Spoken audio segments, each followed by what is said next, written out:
नमस्कार. पुण्यश्लोक अहिल्यादेवी माता की जय. माझ्या या घोषणेवरूनच आपल्याला लक्षात आलं असेल की मी आज आपल्याला पुण्यश्लोक अहिल्यादेवी होळकर यांची गोष्ट सांगणार आहे. या महाराष्ट्रामध्ये छत्रपती शिवरायांचा जन्म झाल्यामुळे आणि त्यांच्यावर राजमाता जिजाऊंनी अतिशय चांगले आणि ह्या देशाला उपयोगी ठरणारे असे संस्कार केल्यामुळे महाराष्ट्र हा या देशाचा आधार बनला. आणि ज्या पद्धतीने महाराष्ट्र हा देशाचा आधार बनला त्यामध्ये काही महत्त्वाच्या व्यक्ती ज्या होऊन गेल्या त्यामधली एक व्यक्ती म्हणजे पुण्यश्लोक अहिल्यादेवी होळकर. त्यांना पुण्यश्लोक म्हटलं जातं. यामध्येच सर्व गोष्टी काही आल्या. आज आपण देशामध्ये कुठेही गेलो आणि बांधलेला एखादा चांगला घाट मंदिर असं पाहिलं आणि तिथे विचारलं, चौकशी केली की हा घाट कोणी बांधला, हे मंदिर कुणी बांधलं, तर बहुतांश ठिकाणी आपल्याला उत्तर मिळतं अहिल्यादेवींनी बांधलं. इतकं मोठं कार्य हे त्यांनी केलेलं आहे आणि त्यांची 300वी जयंती ही यंदा आहे. त्या निमित्ताने आपण त्यांचं स्मरण करतोय. आपल्या महाराष्ट्रामध्ये एक जिल्हा आहे, पूर्वी त्याला नगर जिल्हा असं म्हटलं जायचं, आता अहिल्यादेवी नगर असं त्याचं नाव झालेलं आहे. ह्या जिल्ह्यामध्ये चौंडी नावाचे एक गाव आहे आणि या चौंडी गावामध्ये अहिल्यादेवींचा जन्म झाला. माणकोजी शिंदे आणि सुशीलाबाई शिंदे ही त्यांच्या मातापित्यांचं नाव. ते तसे सुखवस्तू अगदी गरीब नसलेले असं एक कुटुंब होतं. त्यामुळं गावामध्ये राहून शेती करणं, काही शासकीय जबाबदारीची कामं करणं असं सगळं ते करायचे. आणि त्यांच्या गावामध्ये जे मंदिर होतं शंकराचं, त्या मंदिरामध्ये देखील ते उपासना करीत असत.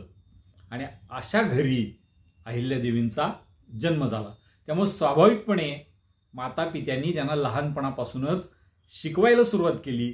आणि शिकवायला म्हणजे फक्त घर कसं चालवायचं, पैसे कसे मिळवायचे याचं शिक्षण न देता हे कुटुंब धार्मिक हिंदू धर्माची आणि देशाची काळजी घेणारं असल्यामुळं त्यांनी आपल्या ह्या मुलीला सर्व प्रकारचं शिक्षण द्यायला सुरुवात केली.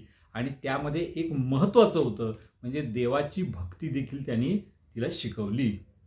प्रत्येक माणसामध्ये देवाची भक्ती, आस्तिकत्व हे खरं जन्मापासून येत असतं. पण ते आई वडिलांनी जर त्याचं संवर्धन केलं, त्याच्यावर संस्कार केले तरच ते पुढं नीट होतं. नाहीतर मग एखादा कोंब जसा पाण्याविना आणि उन्हामध्ये तो सुकून जातो, तसा हा भक्तीचा कोंब सुकून जात असतो.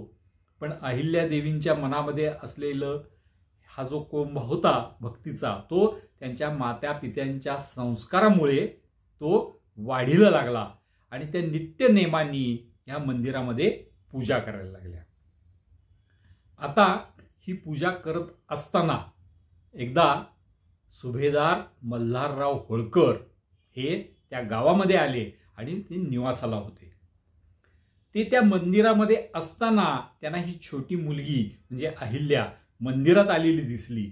आणि ती ज्या पद्धतीने तिचा सगळा वावर होता, ज्या पद्धतीने ती देवाची भक्ती करत होती, ते पाहून ते अतिशय प्रसन्न झाले. आणि त्यांना असं वाटलं की आपला मुलगा जो खंडेराव आहे त्यासाठी ही सून म्हणून योग्य आहे. ही मुलगी किती फक्त 8 वर्षाची होती आणि त्यांचा मुलगा 9 वर्षाचा होता. तर मल्हाररावांनी मागणी घातली आणि ठरवलं की ह्या दोघांचा विवाह होईल. 9 वर्षाचे खंडेराव आणि 8 वर्षाच्या अहिल्यादेवी यांचा विवाह झाला आणि ते तिच्या सासरी म्हणजे मध्य प्रदेशामध्ये गेले. जन्म झाला मराठी प्रदेशामध्ये आणि त्या गेल्या हिंदी प्रदेशामध्ये. कारण हा काळ असा होता की छत्रपती शिवरायांनी स्थापन केलेलं राज्य हे हळूहळू वाढत वाढत ते पार अफगाणिस्तानच्या सीमेपर्यंत गेलेलं होतं.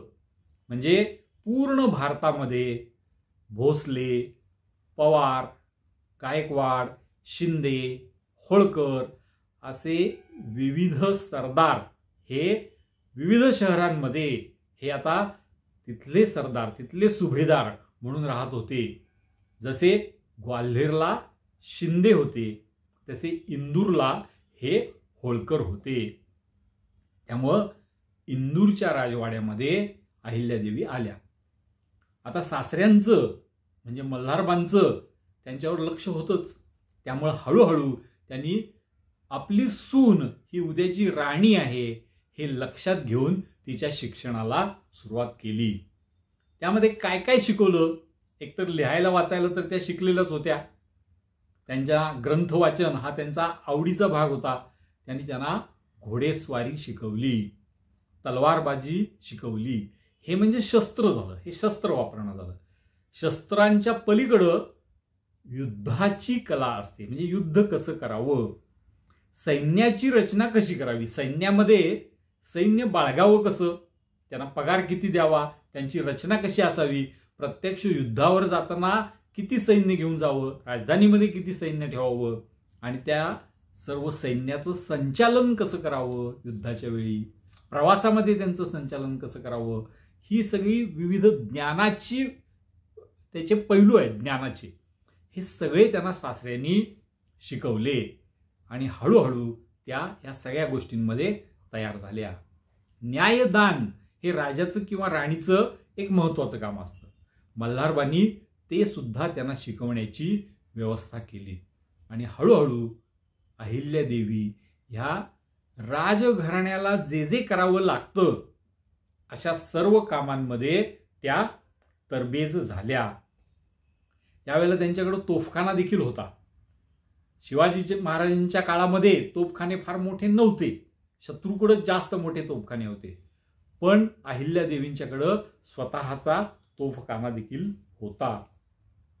आणि ह्या सगळ्या गोष्टी चालत असतानाच त्यांचे पती जे खंडेराव ते युद्धावर जातच होते आणि कुंभेरी नावाच्या किल्ल्यावर एक लढाई सुरू असताना नेमका त्यांना एक गोळी लागली आणि ते तिथे धारातीर्थी पडले.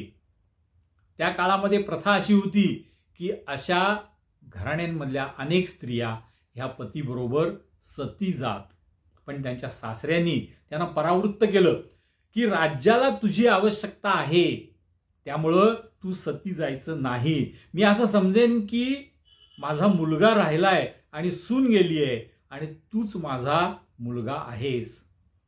यावेळी त्यांना 2 मुलं होती, एक मुलगा आणि एक मुलगी. आणि अशा परिस्थितीमध्ये त्या मुलांचा सांभाळ आणि राज्याचा सांभाळ ह्या दोन्ही गोष्टी करायला अहिल्यादेवींनी सुरुवात केली. काळ पुढे हळूहळू जात होता, मुलगा पण मोठा होत होता आणि अशा वेळेला मल्हारबांचं निधन झालं. मल्हारबांचं निधन झालं आणि तरी त्यांचा मुलगा हा छोटा होता, त्यामुळं त्याला सुभेदारी मिळवून द्यायची ही एक अतिशय अडचणीची गोष्ट होती. पण अहिल्यादेवींनी पेशव्यांचं मन वळवलं आणि ती सुभेदारी त्यांच्या मुलाला मिळाली. पण दुर्दैवाचा भाग असा की सुभेदारी मिळाल्यानंतर काही दिवसातच त्या मुलाचा देखील मृत्यू झाला. म्हणजे सासरे गेले, पती गेले, मुलगा गेला, त्या मुलाची पत्नी सती गेली. आता मुलगी आणि जावई हे त्यांच्यासोबत होते. त्या जावयाची निवड देखील त्यांनी गुण पाहून केलेली होती, त्यांनी जात पाहून केलेली नव्हती, तर गुण पाहून त्या जावयाची निवड केली होती. त्यामुळे तो सदैव त्यांच्या साथीला होता आणि त्यांना मुलीला आणि जावयाला घेऊन त्यांनी आता राज्यकारभार करायला सुरुवात केली. त्यांनी स्वतः एक महिलांचं सैन्य उभं केलेलं होतं. त्यांच्या सोबत जे सैन्य असायचं ते एक महिलांचं सैन्य होतं आणि त्याचबरोबर पेंढारी, म्हणजे नंतर इंग्रजांनी पेंढाऱ्यांना चोर लुटारू म्हणून नाव दिलं, पण पेंढारी नावाची एक जमात होती, त्या जमातीचं देखील एक सैन्य त्यांनी उभं केलेलं होतं. भिल्ल लोक हे भिल्लांना पूर्वीपासून जंगलात जाणाऱ्या वाटांवर अधिकार होता, त्यामुळे जे जे कोणी त्या वाटेने जायचे त्यांच्याकडून ते कर घ्यायचे. परंतु अहिल्यादेवींच्या असं लक्षात आलं की या सर्व भागामध्ये भिल्लांनी किती कर घ्यावा, कुणी कुणी कुठे कर घ्यावा, हे सगळं अस्ताव्यस्त झालेलं गणित आहे. त्यामुळं त्यांनी सर्व भिल्लांना बोलवलं की तुम्ही असे अस्ताव्यस्त अनियमित कर घेता, त्यामुळे तुम्हाला लुटारू म्हणून समजलं जातं. त्याऐवजी आपण तुम्ही किती कर घ्यायचा हे ठरवून घेऊ. कुठल्या घाटामध्ये तुम्ही कर घ्यायचा, कुठल्या घाटामध्ये नाही घ्यायचा, कुठल्या वाटेला तुम्ही कर घ्यायचा, कुठल्या वाटेला नाही घ्यायचा, हे सर्व आपण ठरवून घेऊ. म्हणजे मग तुम्हाला कोणी लुटारू म्हणणार नाही. भिल्लांना देखील ते पटलं आणि भिलकवडी नावाचा एक तर कर त्यांनी ठरवला. त्याचे दर ठरवले, कुठे किती कर घ्यायचा हे ठरवलं आणि मग भिल्लांना सन्मानाने जगण्याचा एक मार्ग उपलब्ध झाला. त्यामुळे हळूहळू अहिल्यादेवींची सैन्याची घडी ही नीट बसली. त्यांची राजधानी ही इंदूरला होती, पण त्यांनी असं ठरवलं की ही राजधानी आपण महेश्वर किंवा माहेश्वर या ठिकाणी न्यायची. त्यांनी ती तशी नेली देखील.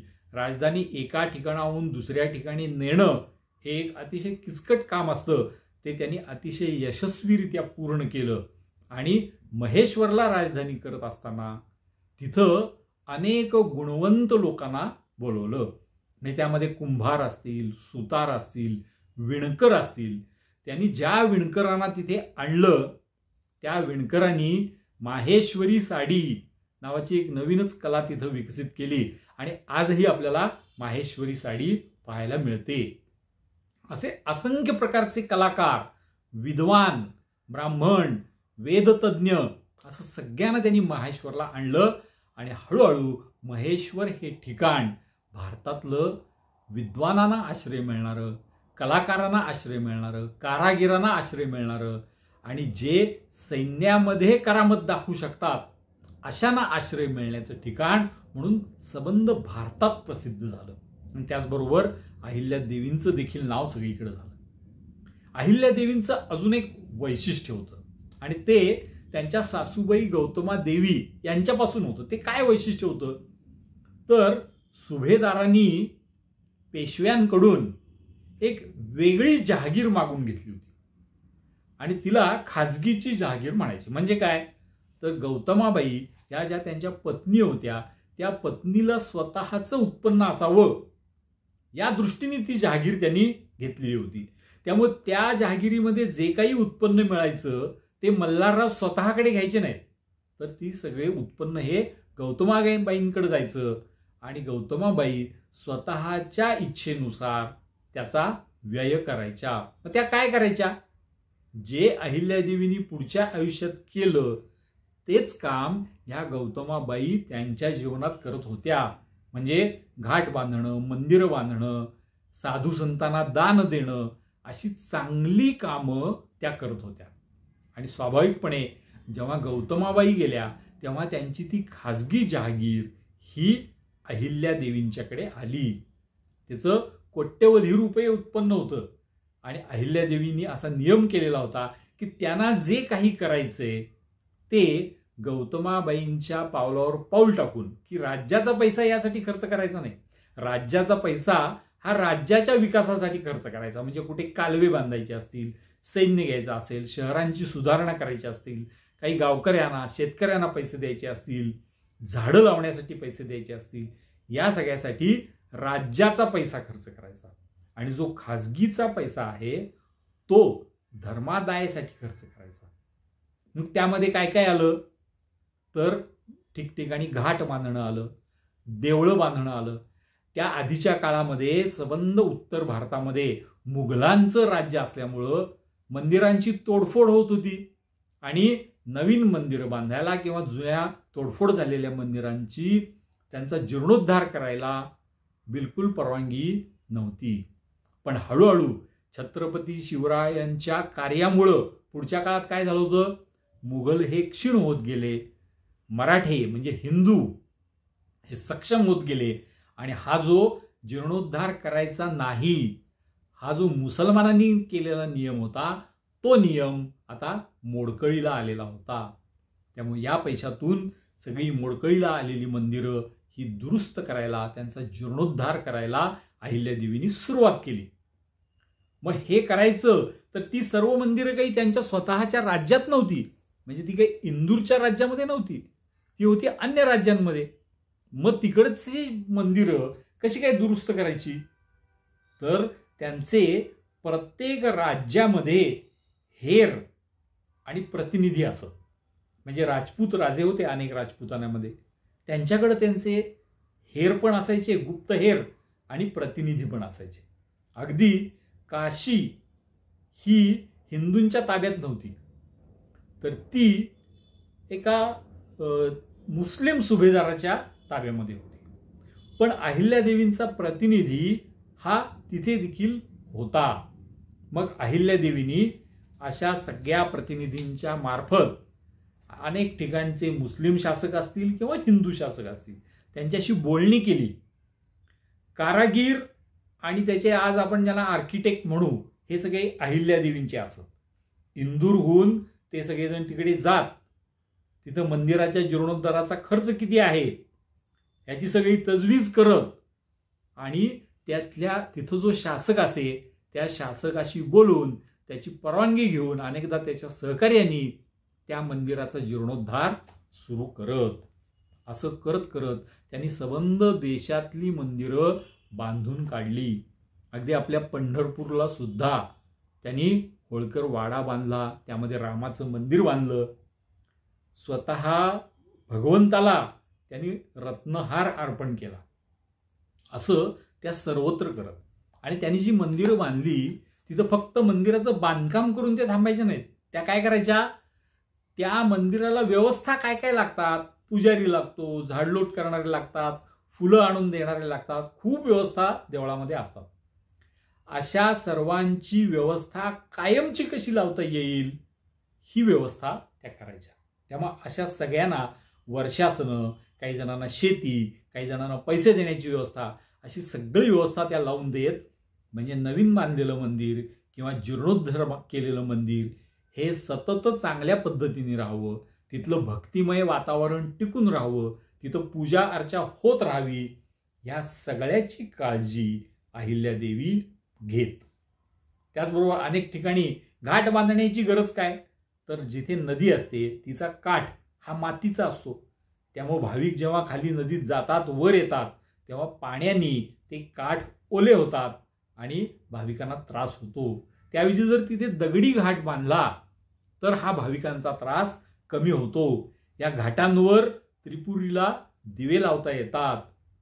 अनेक कार्यक्रम तिथे होऊ शकतात. आपण जर वाईला गेलो तर कृष्णामाईच्या घाटावर अनेक सांगीतिक कार्यक्रम होतात, भाषणाचे कार्यक्रम होतात, अनेक कार्यक्रम हे तिथे होत असतात. अशा सर्वांसाठी घाट हा उपयुक्त असतो. आणि जवळजवळ 250-300 वर्षांपूर्वी अहिल्यादेवींनी बांधलेले घाट हे आज देखील सुस्थितीमध्ये आहेत. अशी कामं त्यांनी केली. यासोबत अनेक ठिकाणी ज्याला बाव किंवा विहीर म्हणतात, अशा विहिरी त्यांनी बांधल्या. जे भाविक तीर्थस्थानी जातात त्यांची सोय व्हावी यासाठी धर्मशाळा बांधल्या. तिथे गेलेल्या लोकांना खायला प्यायला मिळावं यासाठी अन्नछत्र सुरू केली. वेदपाठशाळा सुरू केल्या. ज्या वेदपाठशाळा होत्या त्यांना काही वर्षासनं नेमून दिली. आणि हे सगळं करत असताना, हे सगळं झालं माणसांचं, यासोबत निसर्गाची देखील काळजी घेतली. म्हणजे अनेक ठिकाणी डोहामध्ये जे मासे असतात त्यांना पिठाचे गोळे करून घालण्याची देखील व्यवस्था आणि त्यासाठी निधीची व्यवस्था त्यांनी केली. अनेक ठिकाणी पक्ष्यांना धान्य खाऊ घालायचं यासाठी त्यांनी आर्थिक तरतूद केली, माणसं नेमून दिली. निसर्गाचा एक महत्त्वाचा भाग म्हणजे झाडं. माणसं जेव्हा रस्त्याने जातात तेव्हा रस्त्याच्या कडेला जर एखादं झाड असेल आणि त्याची सावली मिळाली तर माणसाला अतिशय सुख वाटतं. त्यामुळे अहिल्यादेवींनी देशातले आणि आपल्या राज्यातले जे महत्त्वाचे रस्ते होते त्या रस्त्यांच्या दुतर्फा झाडं लावण्याची व्यवस्था केली. त्याचबरोबर शेतकऱ्यांना त्यांनी झाडं द्यायला सुरुवात केली. म्हणजे झाड द्यायचं, ते जगवण्यासाठी त्याला निधी द्यायचा आणि त्या लावलेल्या झाडांपासून पासून जे उत्पन्न मिळतं त्यातलं काही उत्पन्न हे शेतकऱ्यांनी राज्याला द्यायचं, अशी देखील त्यांनी व्यवस्था लावून दिली. म्हणजे किती दूरदृष्टी त्यांची होती हे आपल्याला लक्षात येतं. कुठल्याही राजासाठी नाणी छापणं हे अतिशय महत्त्वाचं कार्य आहे. तर अशी टांगसाळ ही अहिल्यादेवींनी आपल्या महेश्वरमध्ये म्हणजे आपल्या राजधानीमध्ये सुरुवात केली. टांगसाळीमध्ये त्या नाणी बनवत असत. त्यांची भक्ती ही शंकरावर होती आणि ती किती होती तर त्या स्वतःचं राज्य म्हणजे होळकरांचं राज्य हे होळकरांचं राज्य म्हणून चालवायचं नाही, तर त्या हे राज्य शंकराचं राज्य अशा भावनेनी चालवत. मग त्याचा परिणाम काय होता? त्याचा परिणाम असा होता की त्यांच्या राज्यामध्ये न्यायदान करताना त्या हातामध्ये छोटी शिवाची पिंडी ठेवायच्या, त्याच्यावर एक बिल्वपत्र व्हायच्या आणि अशी पिंडी हातामध्ये ठेवून त्या न्यायदान करायच्या. म्हणजे मी परमेश्वराच्या वतीने न्यायदान करत आहे, माझ्याकडून कुणावरही अन्याय होता कामा नये ही भावना ही त्यांच्या न्यायदानामध्ये होती. असं करून त्या न्यायदान करायच्या. आणि त्यांची जी राजमुद्रा होती, जशी शिवाजी महाराजांची प्रतिभश्चंद्र लेखैव ही जी राजमुद्रा आहे, तशी अहिल्यादेवींची राजमुद्रा काय होती? श्री शिवशंकर कृपे करून, श्री शिवशंकर आज्ञेवरून अशी त्यांची राजमुद्रा होती. म्हणजे श्री शिवशंकराच्या आज्ञेवरून मी हे राज्य चालवते आहे, मी जे न्याय देते आहे तो शिवशंकराच्या आज्ञेवरून देत आहे, मी जी काही पुण्यकर्म करते आहे त्याचं सर्व फळ हे शिवशंकरांना अर्पण आहे, मी करते ते माझं नाही आहे, ते शिवशंकरांचं आहे. अशी भावना ही अहिल्यादेवींच्या प्रत्येक कृत्यामधून व्यक्त होत होती. या सगळ्यामध्ये आपल्याला हे लक्षात येतं की त्यांच्या ह्या पूर्ण जीवनाला पवित्रतेचा स्पर्श होता, धार्मिकतेचा स्पर्श होता. आणि त्यांच्या आधीच्या जवळजवळ 500 वर्षांमध्ये मुस्लिमांमुळं या देशामध्ये जो धर्माचा ऱ्हास झाला होता, धर्मावर आघात झाला होता, तो आघात आणि त्याचे झालेले परिणाम पुसून काढण्याचा प्रयत्न या अहिल्यादेवी करीत होत्या. त्यामुळे हिंदू धर्माचं रक्षण हे त्यांच्या जीवनाचं एक अतिशय महत्त्वाचं कार्य असं आपल्याला लक्षात येतं. ही सगळी कामं तर आपल्याला दिसत आहेत की सर्वेशाम अविरोधेनं असे दिसत आहेत की याच्यात कुठे विरोधाचा भाग नाही आहे, कुठे युद्धाचा भाग नाही आहे. अगदी काशीला जी मुस्लिम सुभेदाराच्या भागामध्ये असलेलं मंदिर आहे काशी विश्वेश्वराचं, त्याचा त्यांनी जीर्णोद्धार केला, त्याच्यात कुठे विरोध केलेला नाही. कारण लक्षात घ्या की मूळ मंदिर हे पाडलेलं होतं औरंगजेबाने.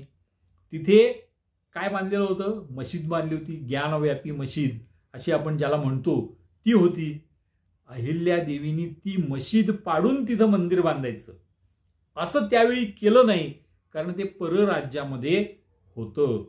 म्हणून त्यांनी मध्यम मार्ग काय काढला तर त्या मशिदीच्या शेजारी एक शंकराचं मंदिर बांधलं. आज जे काशी विश्वेश्वराचं मंदिर आहे ते या पुण्यश्लोक अहिल्यादेवींनी बांधलेलं मंदिर आहे. त्यामुळे त्या मंदिराच्या बाहेर असलेला जो नंदी आहे तो इथल्या शिवशंकराकडे तोंड करून बसलेला नाही, तर ज्ञानवापी मशिदीमध्ये जो शिवशंकर होता त्याच्याकडे तोंड करून बसलेला आहे.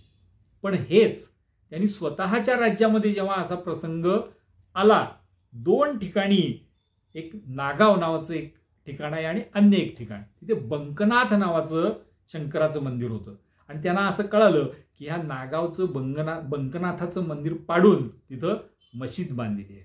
त्यामुळे जो न्याय त्यांनी काशीमध्ये वापरला तो त्यांनी इथे नाही वापरला. इथं त्यांनी काय केलं तर ती मशीद, त्या दोन्ही मशिदी पाडल्या आणि तिथे मंदिरं बांधली. कारण ते त्यांचं स्वतःचं राज्य होतं, तिथला निर्णय घेण्याचा त्यांना अधिकार होता. काशीमधलं मंदिर मूळ जागी बांधणं त्यांना शक्य नव्हतं, कारण त्यातून वाद उत्पन्न झाला असता. पण इथं मात्र त्यांनी स्वतःच्या राज्यात असल्यामुळे मशीद पाडून तिथं मंदिर बांधलं.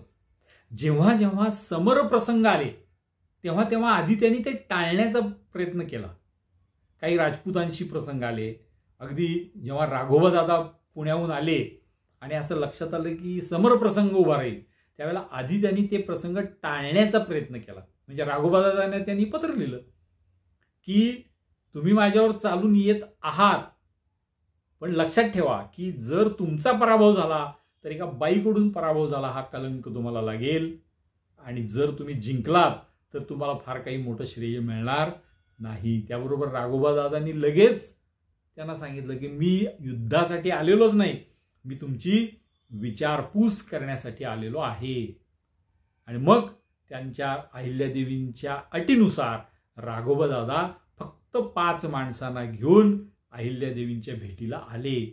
सर्व सैन्य त्यांना दूर ठेवावं लागलं. म्हणजे इथे त्यांनी असा तणावाचा प्रसंग टाळला. पण जेव्हा राजपूतांशी युद्धाचा प्रसंग आला तेव्हा त्यांनी युद्ध देखील केलं आणि ते यशस्वी केलं. म्हणजे त्यांच्याकडे युद्धकला नव्हती असं नाही, त्यांच्याकडे सैन्य व्यवस्था, युद्धकला हे सगळे गुण होते, पण आयुष्यात शक्यतो त्यांनी ते टाळले. युद्धाचा मार्ग हा टाळला आणि यश मिळवलं. अशा अहिल्यादेवी होत्या. आज आपल्याला दिसतं की त्यांना मंदिर निर्मितीचं श्रेय मिळालेलं आहे, त्यांची कीर्ती दिगंत पसरलेली आहे. पण ही कीर्ती मिळवायची म्हणून त्यांनी हे सर्व केलेलं नाही. त्यांनी धर्मरक्षणासाठी हे सगळं केलं, त्यातून त्यांना कीर्ती मिळाली. ह्याच्यात 1-2 उदाहरणं आहेत. त्यामध्ये एका उदाहरणामध्ये एक व्यापारी होता खरगोनचा आणि त्याचा भाऊ, असे दोघं भाऊ होते व्यापारी. त्यांनी भरपूर पैसे मिळवले, पण अचानक त्या दोघांचा मृत्यू झाला आणि त्यांच्या पत्नी, त्यांच्याकडे खूप मोठ्या प्रमाणात संपत्ती आली. त्यांना स्वतः ते व्यवसाय पण चालवणं शक्य नव्हतं. इतकी संपत्ती कशी सांभाळायची, काय करायचं इतक्या संपत्तीचं, आपले पती गेल्यानंतर या इतक्या संपत्तीचं काय करायचं. म्हणून त्यांनी दोघींनी असं ठरवलं की आपण ही सर्व संपत्ती अहिल्यादेवींना अर्पण करू, म्हणजे मग त्या याच्यापासून काहीतरी त्याचा चांगला उपयोग करतील. म्हणून त्या दोघी अहिल्यादेवींच्याकडे आल्या आणि त्यांनी आपली इच्छा प्रकट केली की आमच्या पतींनी मागे ठेवलेली जी काही संपत्ती आहे ती सर्व आम्हाला तुम्हाला अर्पण करायची आहे. अहिल्यादेवी मला कशासाठी, तुम्ही काहीतरी यातून चांगलं कराल म्हणून आम्ही तुम्हाला अर्पण करू इच्छितो, असं त्या म्हणाल्या. त्यावेळेला अहिल्यादेवींनी त्यांना सांगितलं की मी करण्याची आवश्यकता नाही, हे काम तुम्हीच करा, तुम्हाला लागणारी जी काही अन्य मदत आहे ती सगळी मी करते. कारण अहिल्यादेवींकडे आज ज्याला आपण आर्किटेक्ट म्हणतो, वास्तुशास्त्रज्ञ, ते होते, त्याचसोबत अनेक कारागीर होते. अशी सगळी व्यवस्था ही अहिल्यादेवींनी लावून दिली आणि खरगोनमध्ये त्या दोघींच्या हातूनच त्यांनी घाट आणि मंदिर बांधून घेतलं. पण कृतज्ञता कशी असते बघा, ह्या दोघींनी घाट आणि मंदिर बांधलं आणि त्या मंदिराला अहिल्यादेवींचं नाव दिलं.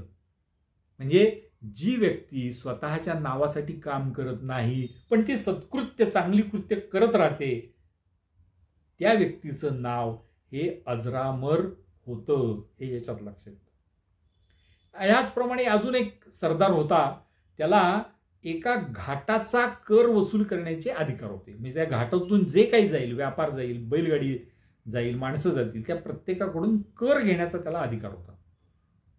त्याच्याकडे त्या करातून भरपूर पैसे जमा झाले. त्याला वाटलं की आपण काहीतरी याचं चांगलं केलं पाहिजे. तो अहिल्यादेवींच्याकडे गेला आणि तो म्हणाला की या पैशातून तुम्ही काहीतरी करा. अहिल्यादेवींनी त्याला सुद्धा सांगितलं की तो घाट जिथे सुरू होतो तिथं तू तलाव बांध, त्याला एक कमान बांध. त्यांनी देखील तिथे तलाव बांधला, एक कमान बांधली आणि त्या तलावाला अहिल्यादेवींचं नाव दिलं. अहिल्यादेवींची इच्छा नव्हती की आपलं नाव तिथं दिलं जावं, पण त्यांनी त्याला अहिल्यादेवींचं नाव त्या तलावाला दिलं. इंग्रज हे त्या काळामध्ये हळूहळू बळकट होत चालले होते आणि प्रत्येकाकडे ते आपलं कवायती सैन्य म्हणजे ट्रेंड मिलिटरी असं ते प्रत्येकाकडं द्यायचे. त्यांनी शिंदेंच्याकडे दिली होती, होळकरांच्या देखील ते मागं लागले होते. त्यामुळे होळकरांकडे देखील काही कवायती सैन्य होतं. पण अहिल्यादेवी ह्या समोरच्याची पारख करण्यामध्ये किती हुशार होत्या. अहिल्यादेवींनी त्यांचं सैन्य ठेवलं, त्या सैन्याचं संचालन त्यांच्याकडे होतं, पण त्यांना लागणारा जो दारुगोळा होता ना, म्हणजे तोफा, तो जो बॉयड नावाचा इंग्रज होता त्याच्याकडे तोफा होत्या, पण त्या तोफाला लागणारं इंधन आणि गोळे हे सगळं अहिल्यादेवी पुरवायच्या. म्हणजे बॉयडनं जर उद्या कधी आपल्याशी गद्दारी करण्याचं ठरवलं तर त्याच्याकडे स्वतःचा दारुगोळा असणार नाही, तो काही करू शकणार नाही, अशी व्यवस्था त्यांनी केली होती. आणि हा त्यांचा निर्णय हा भविष्यामध्ये फार महत्त्वाचा ठरला. कारण इंग्रजांनी जिथे जिथे अशी आपलं कवायती सैन्य ठेवलं होतं तिथलं आपलं प्रचंड प्रभुत्व निर्माण केलं. आणि तेच होळकरांकडे मात्र त्यांना ते करता आलं नाही. याला कारण म्हणजे अहिल्यादेवींचा हा निर्णय. शिंदे आणि होळकर हे जरी एकाच मराठी राज्यासाठी काम करत असले, एकाच हिंदू साम्राज्यासाठी काम करत असले, तरी त्यांच्यामध्ये स्पर्धा होती. आणि त्यावेळेला महादजी शिंदे आणि अहिल्यादेवी होळकर ह्यांची जेव्हा एकदा भेट झाली तेव्हा महादजी हे फार मोठे वीर होते, कुशल सेनानी होते, त्यांच्या महानपणाबद्दल काहीच शंका नाही. पण त्या चर्चेमध्ये त्यांनी अहिल्यादेवींना असं म्हटलं की आम्ही तुम्हाला समान मानतो खरे, कारण हे होळकर होते ते शिंदे होते, पण कधी आम्ही आमच्या पुरुषी महानपणावर आलो तर तुम्ही काय कराल? म्हणजे आम्ही पुरुष आहोत, तुम्ही स्त्री आहात, आम्ही जास्त महान आहोत असं काहीतरी दाखवण्याचा त्यांचा प्रयत्न होता. महादजी हे थोरच होते, अहिल्यादेवींना त्यांच्याबद्दल आदर होता, पण असं जेव्हा ते बोलले तेव्हा अहिल्यादेवींनी त्यांना दिलेलं एक उत्तर आहे आणि ते उत्तर अतिशय लक्षात ठेवण्यासारखं आहे. कारण ह्यातनं त्यांचा बाणेदारपणा दिसतो. आपण कुठेही कमी आहोत, स्त्री आहोत म्हणून आपण कुठे कमी आहोत हे कुठेही त्यांनी दाखवलेलं नाही. त्यांनी काय म्हटलंय की तुम्ही ते करूनच पहा काही, मी सुद्धा सुभेदारांची सून आहे. हे सुभेदार मल्हारराव होळकर यांची मी सून आहे हे त्यांनी तिथे दाखवून दिलं. आणि हे उत्तर ऐकून महादजी शिंदे चपापले. त्यानंतरच्या पूर्ण आयुष्यात त्यांनी कधीही अहिल्यादेवींना मोठेपणा दाखवला नाही. म्हणजे अहिल्यादेवींची आठवण आज आपण जी करतो तर त्यांनी केलेल्या धार्मिक कार्यामुळं, त्यांनी राज्य कसं कुशलपणे चालवलं याबद्दल. पण त्या किती करारी होत्या. जेव्हा त्यांच्यावर कुणी आक्रमण करण्याचा प्रयत्न केला, त्यांच्यावर मुजोरी करण्याचा प्रयत्न केला, तेव्हा त्या कशा उत्तर देत होत्या हे त्यांच्या या जीवनातून दिसतं. हे सर्व करत असताना त्यांचं व्यक्तिगत जीवन कसं होतं खूप अभ्यासण्यासारखी गोष्ट आहे. आपण एका शब्दात जर त्यांचं वर्णन करायचं झालं तर व्रतस्थ कार्यरत जीवन असं आपण त्याला म्हणू शकतो. कारण त्यांचं जीवन हे व्रतस्थ होतं आणि कार्यरत होतं. सूर्योदयापूर्वी 2 तास त्या उठायच्या आणि तेव्हापासून त्यांची आन्निक, ग्रंथश्रवण, पूजा हे सगळं सुरू व्हायचं. त्या रोज ग्रंथश्रवण करीत असत. त्यांच्या पदरी ग्रंथाचे वाचक होते, ग्रंथाचे लेखक होते, ग्रंथाचे अनुवादक होते. अनेक संस्कृत ग्रंथांचा अनुवाद त्यांनी मराठीमध्ये करून घेतला होता. त्या स्वतः देखील वाचत असत आणि त्या इतरांकडून ग्रंथ वाचन करून घेत असत आणि त्या स्वतः श्रवण करीत असत. हे सर्व त्यांचं सकाळी चालायचं आणि मग त्या सकाळीच भोजन करून मग त्या दरबारामध्ये जायच्या आणि दरबारामध्ये जी काही कामं व्यवहारासंदर्भातली आलेली असतील ती सर्व कामं त्या तिथे निपटत असत. मग त्याला वेळेची मर्यादाही नसे. सर्व कामं करायची, मग विश्रांतीसाठी यायचं, मग पुन्हा जायचं आणि रात्री उशिरापर्यंत काम करायचं असा त्यांचा परिपाठ होता. म्हणजे व्रतस्थ होत्या म्हणजे त्या काही काम करत नव्हत्या असं नव्हतं. त्या व्रतस्थ होत्या म्हणजे जेव्हा इतर लोक झोपलेले असतात तेव्हा त्या उपासना करत असत आणि जेव्हा इतरांना त्यांच्याकडे काम असायचं तेव्हा त्या सतत उपलब्ध असत. अशा पद्धतीने त्यांनी संपूर्ण जीवन हे चालवलं. म्हणजे स्वतःच्या जीवनामध्ये काही उपभोग नाही, परंतु धार्मिक कार्य करत असताना पैशाला कुठेही हात आखडता घ्यायचा नाही. कुठेही जिथे शौर्याची गरज असेल, जिथे कणखरपणाची गरज असेल तिथे यामध्ये कमतरता करायची नाही असं त्यांचं जीवन होतं. आणि 1725 साली सुरू झालेलं हे जीवन हे 1795 साली महानिर्वाण पावलं. म्हणजे 70 वर्षांचं जीवन हे त्यांना लाभलं. 1795 साली त्यांचं महानिर्वाण झालं. आज आहे 2024. इतक्या वर्षानंतर सुद्धा त्यांनी काय केलेली कामं ही आज आपल्याला देशामध्ये दिसतात. छत्रपती शिवाजी महाराज यांनी प्रामुख्याने आधी हिंदू धर्म रक्षणाचं काम केलं आणि त्यांच्यानंतर जर महाराष्ट्रात कुणाचं नाव हिंदू धर्माच्या रक्षणासाठी घ्यायचं असेल तर ते आपल्याला पुण्यश्लोक अहिल्यादेवी होळकर यांचंच घ्यावं लागेल. बोला छत्रपती शिवाजी महाराज की जय. बोला धर्मवीर छत्रपती संभाजी महाराज की जय. पुण्यश्लोक अहिल्यादेवी माता की जय. भारत माता की जय.